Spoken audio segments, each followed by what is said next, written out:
Sometimes you have to ask yourself, where do my loyalties lie? On Fraser's Ridge, things get complicated, especially for Ian, who has loyalties to his own family he lost, his Scottish homeland, and his new home on Fraser's Ridge.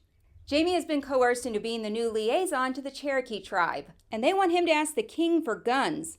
They call Jamie Bear Killer, and he is very specific that he will think about it and that he will not promise to ask. Ian isn't thrilled about this decision, but the pair stay the night with the Cherokee, and then some nude ladies come in and try to get it on with Jamie.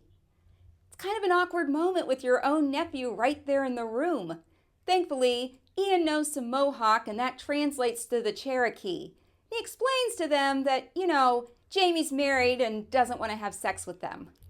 Jamie's virtue is left intact, and Ian tells him that one of the ladies is very disappointed because she really thought he had good equipment. And the other one isn't that sad because she didn't want a redheaded child. Don't worry though, Jamie gets some action as soon as he gets home to Claire. And he practically attacks her, but she seems very happy about it. Tom has his stitches out and lets Claire know that his hand ailment is just God's will and proceeds to quote some scripture to her. Fans of the book will notice that even Claire on TV is still not a fan of St. Paul. Claire also goes to check up on a very pregnant Marsalee, and she has bad bruising on her arm. Of course, Claire isn't buying it, so she goes home to have a hit of ether to forget her worries. One of the best parts of this episode is the funeral. Roger's been asked to speak at a funeral for an old woman. And partway through, Claire hears the words granny, and she realizes that her grandson is simply pointing out that the old lady is breathing. Claire diagnoses the problem as an aortic aneurysm, so the woman's going to die quickly, but she has time to tie up loose ends before she goes to heaven. So wild, I loved every second of it. The family gets together for dinner after the funeral, and Bree has been working on creating matches. This should be a pretty big convenience in the colonial world, but nobody seems that interested in it.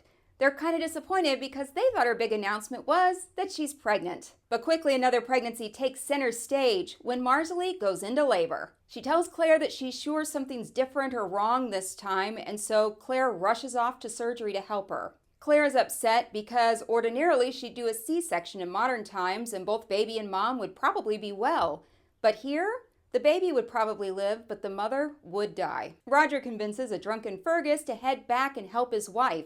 And it's a good thing because his prowess in the bedroom saves the baby. Apparently when he was living in a brothel in France, he saw women's labor stall out, and the thing that helped was getting it on. And he's happy to oblige his wife.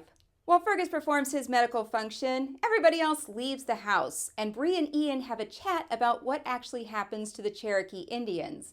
She tells him the bad news that they're displaced, and it doesn't go well. And Ian is even more convinced that the Indian tribes need guns. The baby is born healthy, but a dwarf. And Fergus, once again, leaves the baby and bolts. I don't think his drink will be celebratory. Tom continues to be a poor example of a Christian if he even is one, because the milk is spoiled. So what's he want to do? Spank his daughter. You'd be on a registry for sure in modern times, but the good news is his hand injury that he said was God's will actually keeps him from doing this harm to his daughter. So, God's will. Ian does ask Jamie to give the guns to the Cherokee, and he decides that he will put their request before the king, and Claire agrees that it's the right thing to do. And in other positive news, we don't see her hit the ether again. So maybe that was just a blip on the radar. We can only hope.